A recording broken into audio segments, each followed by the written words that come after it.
평화가 필요한 땅, 아프리카 말리 첫 번째 이야기를 시작합니다. 말리는 잘 나갔던 나라입니다.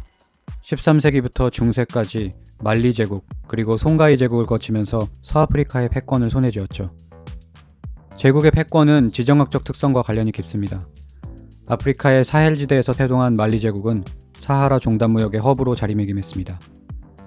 당시 사헬은 유럽과 아프리카 교역의 통로이자 유목민들의 나들목이었죠. 말리는 그 사헬의 중심에서 유럽, 아프리카, 아랍을 연결하는 아프리칸 실크로드 같은 역할을 한 겁니다. 아랍어로 사헬은 가장자리, 경계, 그리고 해안이라는 뜻이 있는데요. 아프리카 지도를 한번 볼까요? 위, 아래, 노란색, 초록색 영역이 확실하게 구분됩니다. 위쪽 북쪽은 사하라 사막입니다. 동서의 길이가 5,000km에 달하는 나일강부터 대서양까지 이어지는 세계에서 가장 큰 사막이죠. 아래쪽 초록색이 짙어지는 대륙의 중앙부부터는 기후가 달라지는데요. 우리가 사바나라고 하는 열대 초원, 그리고 고온 다습한 우림 지역이 나타납니다. 사헬은 사하라 사막과 열대 우림의 중간지대입니다. 아까 경계, 해안이라는 뜻이 있다고 했는데요. 사막의 남쪽 경계, 사막으로 접하는 해안이라는 의미에서 이름이 붙었습니다. 좀 어렵게는 전이지대, 트랜지션 존이라고도 하는데요. 서로 다른 특성의 자연 공간이 접하는 곳, 일종의 완충지 같은 개념입니다. 우리나라의 순천만도 전이지대입니다. 육지와 바다 경계에 형성된 습지처럼 사헬 역시 그런 접점 지역이라는 특질이 있습니다. 사실 이게 나라를 기준으로 보면 명확한데요. 북아프리카의 리비아, 알제리 이쪽보다는 아랫동네, 또 대륙의 중심부인 카메룬이나 중앙아프리카 공화국보다는 윗동네 나라들을 사헬 국가라고 합니다. 말리를 비롯해서 서쪽의 세네갈, 모리타니, 그리고 동쪽으로는 수단, 에리트레아 같은 나라들이 대표적인 사헬국이죠. 사헬에서 번성한 말리는 사헬에서 아파하고 있습니다. 유럽의 제국주의와 식민지 점령, 이후 민족 분리주의의 움직임, 그리고 이슬람 극단주의 세력의 등장과 지속된 내전으로 사헬 국가들은 정치, 경제, 안보 전반에서 극심한 불안을 겪었죠. 그 중에서도 말리는 그 풍파를 고스란히 맞았습니다. 말리의 분쟁은 민족, 격차, 분열 이 세 단어로 이해할 수 있습니다. 말리가 프랑스령 수단이 된 시절로 돌아가 봅니다. 제국주의는 민족 공동체를 분열시킵니다. 자신들의 이익과 입맛에 따라서 때로는 아주 치열하게, 또 때로는 아주 쉽게 땅에 선을 그어버리죠. 그 과정에서 오랜 시간 언어와 문화, 그리고 동일한 생활 방식으로 엮여있던 민족 공동체들이 한순간에 뒤섞여버리기도 합니다. 마치 오스만 제국 해체 이후의 중동처럼 사헬, 서아프리카에도 비슷한 일이 있었습니다. 1800년대 후반 프랑스는 서아프리카 일대를 점령합니다. 서아프리카 연방이라고도 하는데요. 오늘날의 말리부터 해서 서쪽으로는 대서양에 이르는 아주 큰 땅이죠. 프랑스는 그곳에 경계선들을 긋고 지역마다 이름을 붙입니다. 자, 여기는 세네갈, 여기는 모리타니, 여기는 상하 무역을 많이 하니까 상하 해변, 그리고 여기 니제르강 근처는 프랑스령 수단, 이렇게 행정구역을 구분합니다. 쉽게 말하면 연방 내에 주, 스테이트를 만든 셈입니다. 니제르강 근처 프랑스령 수단이 현재 말리가 됐죠. 프랑스는 현재 말리 남부로 침투해서 거기에 본부를 세우고 영토를 북쪽으로 확대해 갑니다. 원래부터 그 땅에 살던 사람들은 선택해야 했습니다. 프랑스에 협조하느냐, 맞서느냐. 식민정부가 만든 인위적인 변화 앞에 서게 된 거죠. 당시 프랑스령 수단의 북쪽에서 살던 투아레그족도 그랬습니다. 유목 기반 민족인 투아레그는 사막을 떠돌면서 여기저기에 걸쳐 지냈던 사람들입니다. 프랑스가 나타나기 전에는 사헬의 북부, 사하라 사막의 남부쯤에서 주로 활동했다고 하는데요. 정체성이 강하고 본인들만의 라이프 스타일도 분명한 사람들인데 열강은 그런 것까지 살펴줄 여유가 없었죠. 프랑스는 북부의 도시들, 팀북투, 가오, 키달 같은 북부 도시들을 점령하면서 투아레그족의 중심지를 프랑스령 수단으로 편입시킵니다. 그렇게 투아레그족은 프랑스, 그리고 이후 말리와의 질긴 인연을 시작하게 됩니다. 프랑스령 수단으로 들어오긴 했지만 개성이 강한 투아레그는 잘 동화되지 않았습니다. 식민정부와 투닥거렸고 자기들만의 스타일을 고수했죠. 반면에 당시 말리 남부는 농사짓는 정착민족들이 많았습니다. 이 사람들은 비교적 수능적이고 협조적이었고 프랑스 식민정부와도 큰 탈 없이 지냈죠.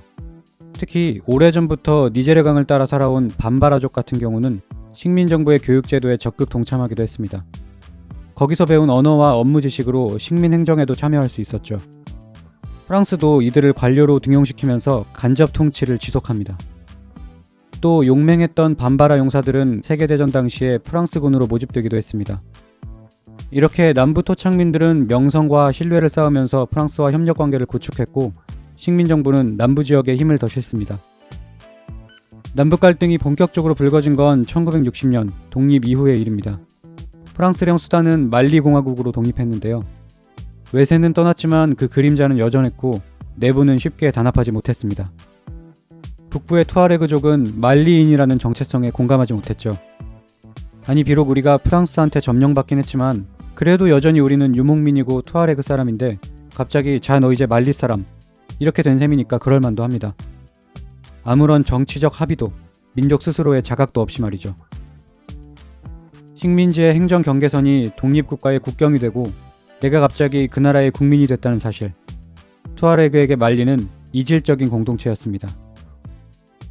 그렇게 투아레그는 말리 북부를 중심으로 반정부 투쟁을 지속하게 되고 말리 남부의 바마코 정부도 그런 투아레그를 주권 국민으로 여기지 않습니다.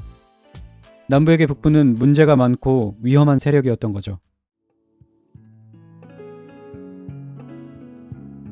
말리 갈등에서 또 하나 기억할 키워드는 격차입니다. 말리 북부는 사하라 사막과 붙어 있습니다. 사막 근처에 있다는 건 농사짓기가 힘들고 뭔가 기간 시설을 구축하기도 어렵다는 말이죠. 경제적 효율성이 떨어진다는 겁니다. 반면에 말리 남부는 상대적으로 비옥했습니다.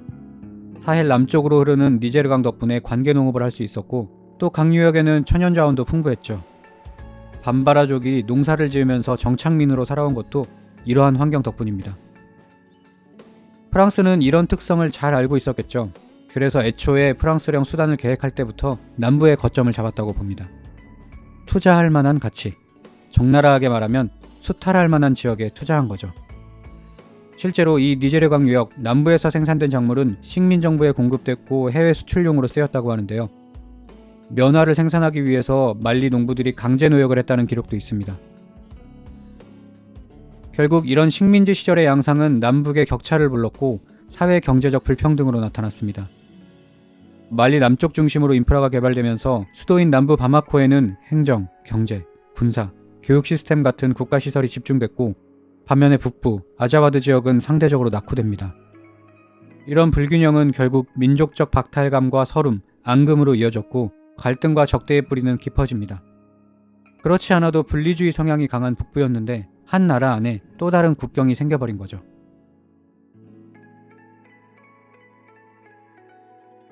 말리 갈등의 또 다른 키워드는 분열입니다.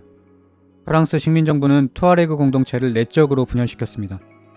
소위 디바이드 앤 룰이라고 하는 전형적인 식민 통치 전략으로 투아레그 공동체의 권력 구조와 사회 체계를 해체한 거죠. 이네슬레멘의 경우가 대표적인데요. 이 사람들은 이슬람 율법학자 겸 투아레그의 종교 지도자로서 코란 교육과 종교 재판 같은 신성한 일들을 했습니다.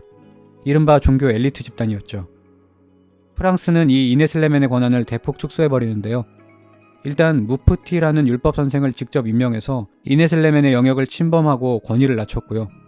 이슬람 종교법의 적용 범위를 줄이고 그 자리에 프랑스의 민법이나 관습법을 적용하면서 행정체제를 개편합니다.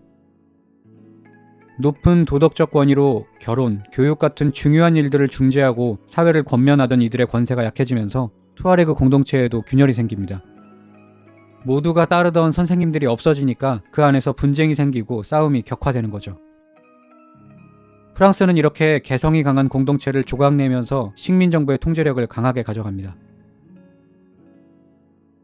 남부 반바라족을 등용하면서 원주민들을 간접 통치했고 북부 투아레그족을 배척하는 동시에 그 계층을 분열시킨 것. 친일 부역자와 밀정에 비할 바는 아닐지 모르겠지만 이런 프랑스의 행태에서 제국주의의 유사성을 발견합니다. 자기들 입장에서야 자기들에 맞서는 이들이 뭉치지 못하게 되면 좋겠지만 시야를 넓히면 결코 그렇지 않죠. 투아레그 사회의 분열은 독립 이후 말리에서 무장투쟁과 극단주의, 지하디스트 세력이 침투하는 결과로 이어집니다. 체계와 규범, 안전장치가 해체된 사회에는 늘 도적대가 들끓습니다.